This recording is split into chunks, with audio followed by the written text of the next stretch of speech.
Assalamualaikum warahmatullahi wabarakatuh. Perkenalkan, nama saya Nur Asita Sani dengan NIM 11211511. Di sini saya mendapatkan tugas besar kedua bisnis internasional. Terima kasih kepada Bapak Eksan yang telah memberikan tugas ini kepada kami.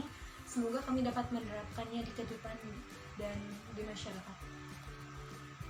Di sini saya akan mengambil dari pertemuan ke-13 tentang segmentasi pasar. Segmentasi global. Segmentasi pasar adalah proses memilih suatu pasar ke dalam berbagai kelompok pelanggan yang berperilaku sama atau memiliki kebutuhan serupa.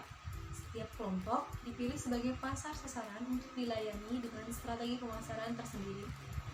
Proses ini bermula dari penentuan basis segmentasi, yaitu faktor produk spesifik yang merefleksikan perbedaan-perbedaan dalam tuntunan pelanggan atau daya tanggap terhadap variabel pemasaran. Di antaranya, perilaku pembelian, penggunaan manfaat yang dicari, minat, preferensi atau loyalitas. Segmentasi pasar global merupakan proses pembagian pasar dunia ke dalam berbagai kelompok pelanggan yang berperilaku sama atau memiliki kebutuhan serupa.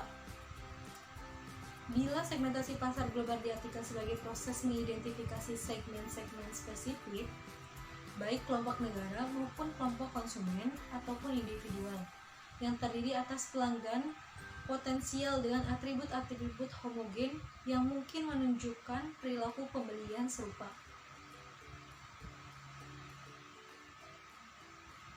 Adapun tujuan segmentasi pasar selain meningkatkan efisiensi pasar dengan fokus pada segmen tertentu, terdapat berbagai tujuan lain. Segmentasi pasar yang harus kita ketahui yaitu mengetahui kompetitor bisnis, meningkatkan mutu pelayanan. Yang ketiga, kebagian bahan evaluasi dari perencanaan. Yang keempat, meningkatkan efektivitas strategi pemasaran. Yang kelima, lebih mudah mengikuti perubahan pasar.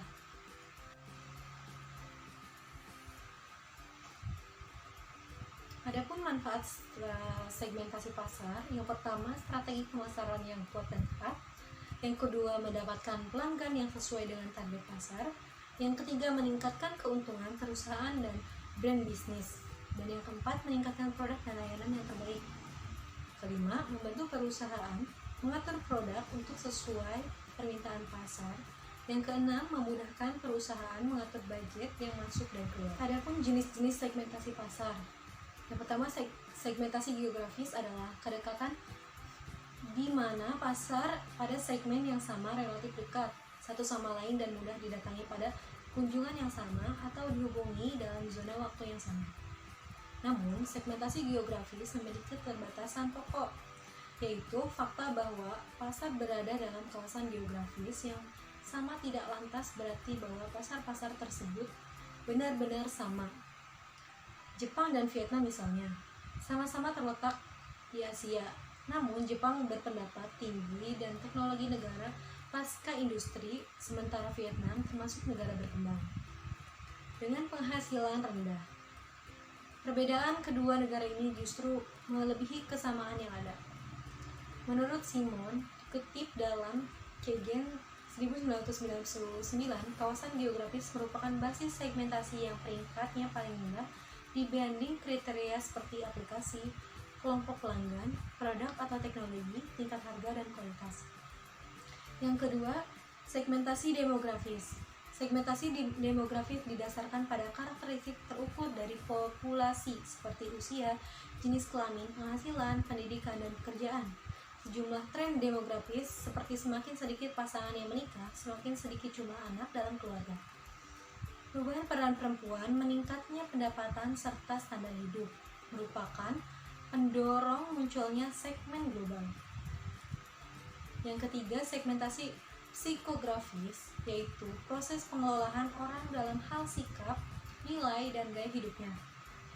Umumnya, data diperoleh dari kuesioner yang meminta responden untuk mengungkapkan sejauh mana mereka setuju dengan sejumlah pernyataan. Yang keempat, segmentasi perilaku. Segmentasi perilaku berfokus pada apakah orang membeli dan menggunakan suatu produk atau tidak, di samping seberapa sering dan berapa banyak yang dipakainya. Dengan demikian, konsumen bisa dikelompokkan berdasarkan tingkat pemakaian menjadi pemakai kelas berat, pemakai sedang, pemakai ringan, dan bukan pemakai. Konsumen juga bisa disegmentasikan berdasarkan status pemakaian menjadi pemakai potensial, bukan pemakai, mantan pemakai, pemakai reguler, pemakai pertama kali, dan pemakai produk pesaing. Yang kelima, segmentasi manfaat.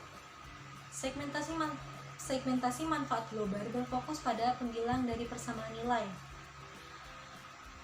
Pendekatan ini dapat memberikan hasil yang memuaskan melalui pemahaman superior pemasaran atau masalah yang dapat diselesaikan oleh suatu produk atau manfaat yang ditawarkan. Jadi, jalankan sebuah bisnis diperlukan berbagai tahapan dan strategi yang tepat.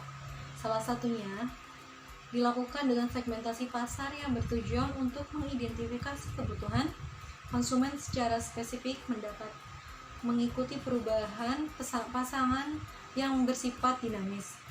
Selain itu, pengelolaan bisnis secara otomatis juga dapat menjadi sebagai salah satu strategi efektif, misalnya dengan melakukan pencatatan pembuatan laporan penjualan. Secara otomatis menginput data yang mudah dikelola dan memantau bisnis yang dapat dilakukan. Demikian pemaparan tentang segmentasi global dan segmentasi pasar global. Kurang lebihnya mohon maaf. Billahi taufiq wal hidayah. Wassalamualaikum warahmatullahi wabarakatuh.